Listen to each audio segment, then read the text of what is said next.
A man driving eastbound on Highway 72 in Scottsboro, Alabama, would make a discovery that would change his life forever, starting a mystery that 45 years later has never been solved. What started as a normal October day ended in utter tragedy. This mystery affects locals, even agents from the FBI, and would be thought connected to a man so vile, so evil, he don't even deserve to breathe. Agents had been searching for this man for nearly 50 years. Appalachia is a place of mystery in itself. But when men do things and leave without even trying to help, it stumps me. Won't you join me and find out what happened that fateful October day and see how it's thought to connect to the FBI and a most wanted man? Sit back, relax, and enjoy the story. Appalachia, the mountains are like no other.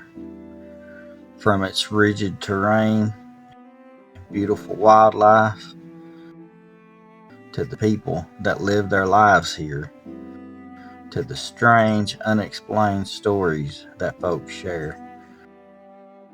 Join me while I share this amazing place, one story at a time.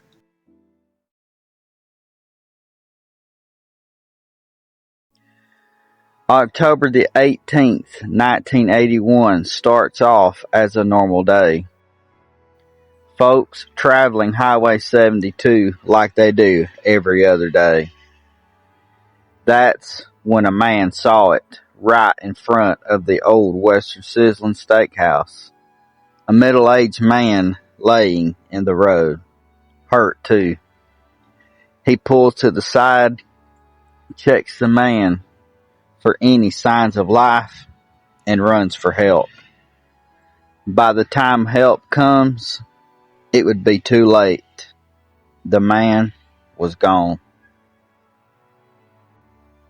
His mangled body was covered with a white sheet, and the authorities blocked off the road, and the investigation commenced. Photos taken, evidence collected. Who was this man? 45 years later, we are left asking this question. The man was taken to the coroner's office. His poor legs were broken and all over just mangled. His belongings were collected. His wallet gone. His money, he had none. Identification, he didn't have that either. All he had was a single slip of paper with a name and phone number. That's it. The thing that will lead the investigation to his identification.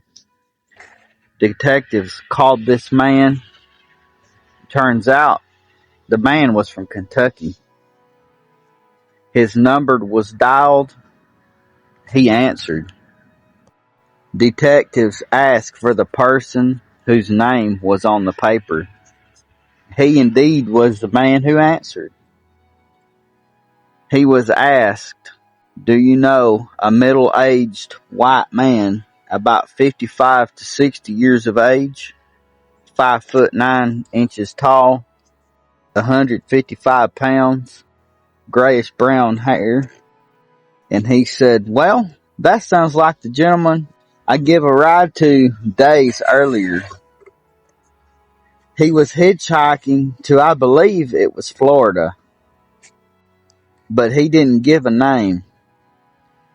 He told that he had dropped the man off somewhere on or near the Tennessee-Kentucky line. This was disheartening to detectives. The only lead they had rewarded nothing.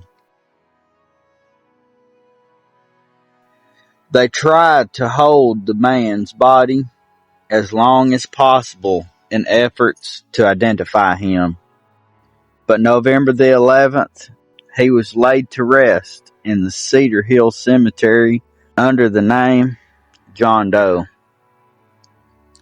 His stone read, "Unknown white male died October the 18th, 1981 due to accident on Highway 72 East, Scottsboro, Alabama. Buried November the 11th, 1981, without being identified." The man's autopsy photo was all they had to go on to find his identification. The public was asked for help, even DNA sent for analysis, but they never even replied. For years, detectives tried to find closure for this man. None was found. October 2014, a possible ray of hope shone in the case. The FBI contacted District Attorney Charlie Rhodes in connection to a most wanted case they were working on. They motioned the unidentified man be exhumed for testing to see if he was indeed a man they were looking for. That makes you say, wait. Years earlier, the FBI was sent DNA from this unknown male, but wasn't interested or lost it, whatever the case. But now, out of the blue, they are interested? Who was the man they are looking for? How did they make the connection of this man who had died years prior? The man they were looking for was none other than William Bradford Bishop Jr. How did they connect the two men? When the FBI ran the Most Wanted campaign on Bishop, former Jackson County coroner of the Scottsboro Funeral Home, Jim Griggs, just so happened to be watching. His uncle W.R. Crenshaw was the coroner at the time of the unknown man's untimely death. Griggs would often help his uncle with his duties and recalled this case. Jim Griggs thought the photo of the two men closely resembled each other. He knew this man's height was a little off, but Griggs chalked that up to the horrific damage sustained during the accident. The man's age was just approximate as well. Bishop would be a little younger, but the years running from the law would age him so fast. The eye color? Well, Bishop had brown eyes. The man's? Well, the coroner wrote blue, but Griggs claimed he thought they were brown. But his uncle assumed blue due to most folks having blue eyes. Even the former sheriff himself is quoted as saying the unknown man had brown eyes. So just who is William Bradford Bishop Jr., and what did he do to be placed on the most wanted list? March the 1st, 1976, Bishop bludgeoned his mother, wife, and 3 boys, then drove the bodies to North Carolina, where he would bury them in a shallow grave and then set them on fire. He was last seen in Jacksonville, North Carolina, March the 2nd, at a sporting goods store. He signed a charge slip for a black pair of Converse shoes. He was told to have a lady with him that had a red Irish setter dog with her, and also believed to have the family dog with them.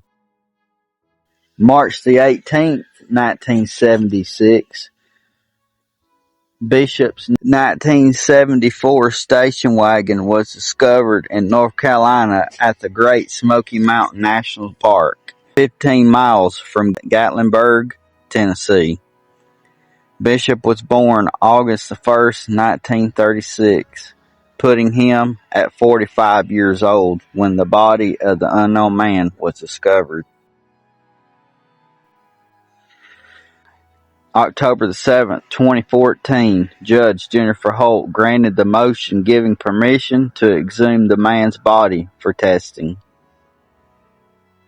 October the 9th, 2014, the order was carried out. FBI took the DNA samples and compared them together, finding, unfortunately, they did not match, and the man was placed back in his spot, where he lays still unidentified today. A few things to mention to help identify this man. He had no top teeth. Number 17 through 20 were missing. 21 through 28 were unrestored, but there. Number 25 was missing. Number 30, buccal amalgam. And number 31 and 32 missing. Also, this man had several slash marks on his wrists that were healed up, an incision scar on his back as well. What a story, folks. This story took me by surprise. I never knew that in a town ever so close to me, such mystery ever happened, and that he had never even been unidentified yet. Thanks to my brother for this story. He brought this one to my attention whenever he came down for Christmas. He told me that he had found it, and I dug into the story, and I found what information I could. There wasn't much, but I found what I could reading through police reports and everything, and I thought I would bring it to you. I'll throw in a photo here of the man's autopsy photo, just of his face, and it compared so close. William Bradford Bishop Jr., but it wasn't him. A strange thing, my wife and I have often explored this cemetery where the unknown man is buried and have never seen it. And if you would like to visit his grave on her channel, coming up pretty quick, we have a video that we put together hunting for his grave. We use some paranormal equipment to see if we can get some answers. You'll have to go watch for yourself to see what came up. Now, Lord, well, folks, I want to thank you for sitting and listening to the tale of the unidentified man in Scottsboro, Alabama. Well, I appreciate you listening. I love you to pieces, and I'll see you next time.